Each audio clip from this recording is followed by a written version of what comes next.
मैं विशेष Balmer, supremo भारतीय आशा party. सबसे पहले सभी रोहतक वासियों, पूरी लोकसभा के निवासियों को हाथ जोड़कर धन्यवाद करते हैं जो उन्होंने हमें इस चुनाव में मान सम्मान दिया। दूसरा, आज हमारा कार्यक्रम है कि ये हमारे किसान नेता हैं, भारतीय किसान यूनियन के जिला स्तर के पदाधिकारी, जिला प्रधान रहे हैं अपना रणधीर कुंडू गांव बहु अकबरपुर से, और ये बबला जी हैं। इन्होंने सब ने कहा था कि भाई भाजपा हराने के लिए सबको एक होना पड़ेगा, पूरी किसान कौम को। हम लोग एक हुए, इन लोगों की मानकर चुनाव जैसा भी हम लोग नहीं लड़े, ढीला छोड़ दिया कि भाई कम से कम जो भाजपा इतने अत्याचारों पर उतरी हुई है, संविधान बदलने के उस पर लगी हुई है, तो सारा विपक्ष एकजुट होकर लड़ा और जीत हासिल हुई। जो मुख्य विपक्षी प्रतिद्वंदी था उसकी पार्टी के कैंडिडेट को जीत हासिल हुई। अब ये भाई कह रहे हैं कि भाई आप लोगों ने सहयोग करा, अब नए युवा हो, आप लोगों का हम सहयोग करेंगे, हमारी मानकर आप लोग ने भाजपा को हराया है तो हम लोग अब आपके साथ मिलकर लड़ेंगे। इसलिए हम लोग अब आज इकट्ठे हुए, ज्वाइनिंग प्रोग्राम है। ये भाई रणधीर काड़ा और ये अपने बबला भाई, इनकी आज ज्वाइनिंग करवा रहे हैं। किस तरह का समर्थन मिला आपको, आपने चुनाव लड़ा है? चुनाव तो समाज से मान सम्मान, प्यार प्रेम बहुत मिला। वोट मांगने का हमारा चुनाव ही नहीं था, ना तो किसी भी गांव की एक भी चौपाल में हम चढ़ पाए, ना कि कहीं भी एक भी प्रोग्राम दिया, क्योंकि सबका ये मत था किसान समाज का कि एक होकर लड़ो। अलग अलग लड़ोगे तो वोट खराब होंगी और फिर हार का सामना करना पड़ेगा। इसलिए हम लोग केवल प्रचारात्मक चुनाव ही लड़े, वोटों के लिए ना कोई कहीं प्रोग्राम किया, ना हम एक भी गाँव की चौपाल में चढ़े। तो विधानसभा की चुनाव की तैयारी, विधानसभा के आर पार की लड़ाई लड़ेंगे। एक नया विकल्प, एक नई पार्टी हरियाणा की जनता के सामने पेश है और ये सभी भाई संघर्ष करने के लिए इस नई पार्टी में आज आ रहे हैं। क्या विधानसभा में किसी पार्टी का समर्थन देने वाले हैं, अपनी पार्टी से लड़ेंगे? जो हमारी मुख्य सीटें होंगी वहाँ से तो हम लड़ेंगे, लेकिन जहाँ ये लगता हुआ कि हमारा कोई कमज़ोर कैंडिडेट है और वहाँ अगर हम विपक्ष एक होकर सत्ता पक्ष को हरा सके तो वहाँ हम लोग फिर इसी तरह की कोशिश करेंगे। कितनी सीटों पर विधानसभा चुनाव लड़ा? 15 से 20 सीटों। तो क्या मुख्य एजेंडा रहेगा, क्या बीच में लोगों को बनाएंगे चुनाव में, क्या करना रहेगा? मुख्य एजेंडा बदलाव का रहेगा कि ये जो एक इतनी अत्याचारी सरकार है, ये जो संविधान बदलने की बात करती है बाबा साहब अम्बेडकर का, इन सब चीज़ों से दूर रख के एक अच्छी सरकार बने। हम लोग जनता को अच्छी सरकार देने में कामयाब हों, यही पार्टियों का एक एजेंडा होता है और हमारा भी यही है। तो कहाँ लड़ेंगे, कौन कौन सी विधानसभा जो चिन्हित की गई हो? अभी ज़्यादा चिन्हित नहीं है, बस आसपास रोहतक के आसपास के 5-7 जिलों में। आप कौन से विधानसभा से? मैं महम 24 से लड़ रहा हूँ। किस तरह का मुकाबला देखते हैं आपके बार में 24 से, क्योंकि आप चुनाव लड़ रहे हैं और भी कैसे हैं? जिस तरह किसान समाज हमारे साथ आ रहा है उस तरह से हम लोग एक तरफा चुनाव जीतेंगे।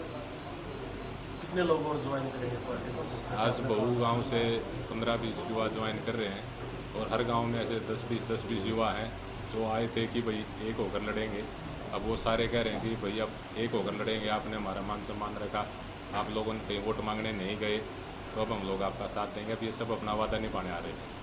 जिस तरह से आपने लगाया था कि मेरा परिवार आम जो है आशा पार्टी के साथ है, विशेष बामल के साथ है, क्या इस तरह की कोई और मुहिम चलाई जाएंगी? बिल्कुल चलाई जाएगी। वो परिवार आज भी हमारे साथ हैं और अब और भी अधिक गर्व के साथ हमारे साथ हैं कि हम लोग एक मुख्य दुश्मन को हराने में कामयाब रहे।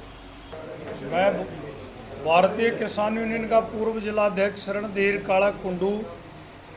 आज हमने भारतीय आशा पार्टी के सुप्रीमो और युवा दिलों की धड़कन भाई विशेष बामल जी के नेतृत्व में भारतीय आशा पार्टी को ज्वाइन किया है, क्योंकि देश की दूषित होती राजनीति के अंदर एक व्यवस्था परिवर्तन की मिसाल भाई विशेष बामल ने कायम की और इन्होंने हमारी बात को माना कि हमने इनसे आग्रह किया था कि भाई आप चुनाव लोकसभा का ढीला छोड़ दो, क्योंकि इकट्ठे होकर लड़ाएंगे तो दुश्मन को हराया जा सकता है।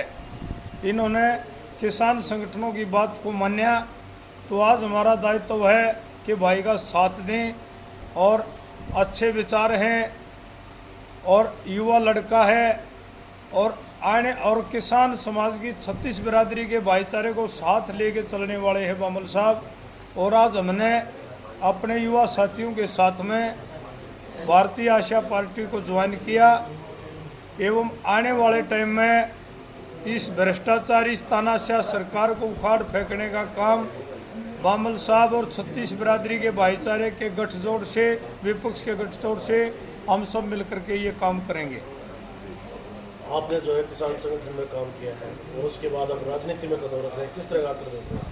ऐसा है जी, ये बात चौधरी देवीलाल जी भी कहा करते थे कि जो किसान संगठनों को भी राजनीति में आना चाहिए, लेकिन अगर हम राजनीति स्वार्थ के लिए आते तो बड़ी बड़ी पार्टियां थी, सत्ताधारी पार्टी थी और भी बड़ी पार्टियां हैं, आज के अंदर उसमें चले जाते।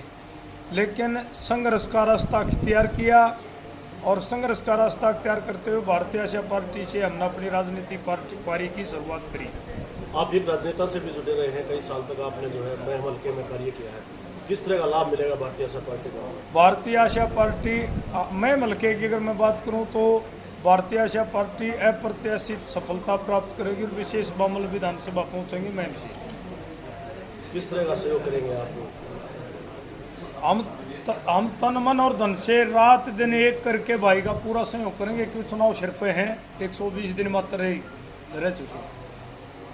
किस तरह की तैयारी जो है की गई, किस तरह की जो आपका कोई जिस तरह से कोई भी जाता है पार्टी में ज्वाइन करता है तो बातचीत होती है, क्या बातचीत हुई आपकी? हमारी कोई बातचीत नहीं, हमारी बातचीत लोकसभा चुनाव के दौरान हुई थी। हमने कहा था बामल साहब आप इलेक्शन को ढीला छोड़ दो, आप विपक्ष के साथ अगर गठजोड़ कर करे एक जगह अगर विपक्ष का वोट पड़ेगा तो बीजेपी की तानाशाही को खत्म किया जा सकता हो। इन्होंने हमारी बात मानी और हमने इनके अंदर संभावनाएं दिखाई आने वाले भविष्य की। हरियाणा में और भी पार्टी थी, लेकिन आपने भारतीय जनता पार्टी क्यों चुनी? भारतीय जनता पार्टी इसलिए चुनी कि ये एक पढ़े लिखे ऊर्जावान युवाओं का एक ग्रुप है जो कि व्यवस्था परिवर्तन करना चाहते हैं। दूषित होती राजनीति के अंदर व्यवस्था परिवर्तन ये करना चाहते हैं और आने वाले टाइम में अभी 3-4 महीने के बाद में भारतीय जनता पार्टी का एक बहुत बड़ा नाम होगा। हम संघर्ष करके इसका बड़ा नाम बनाएंगे छत्तीस बिरादरी के भाईचारे के साथ। आपके साथ और भी कोई किसान नेता जो भारतीय जनता हमारे साथ में अब हाल फिलहाल में पूरे रोहतक जिले से अभी हम घूमेंगे भाई, बातचीत हो रही है। आज भी कई साथी आपको दिखाई दे जाते, लेकिन बहुत ही चंद दिनों में आपके साथ उनके भी परेड करवाऊँ मीडिया से। और मैं हल्के में हमने शुरुआत कर दी, आज से ही दौरे लगातार घर घर गाँव चलो अभियान हम चलाएंगे। तो क्या एजेंडा होगा अभियान के तहत? अभियान के तहत होगा कि व्यवस्था परिवर्तन वो हर एक पार्टी का प्रत्याशी मैदान में आएगा और हम ये कहेंगे भाई इनमें से आप एक बार देख लो, क्योंकि जनता जागरूक हो चुकी है, हर एक को देखेगी, हर एक को मौका मिलना चाहिए। बहुतों को मौका मिल लिया, अब विशेष बामल जी का नंबर है।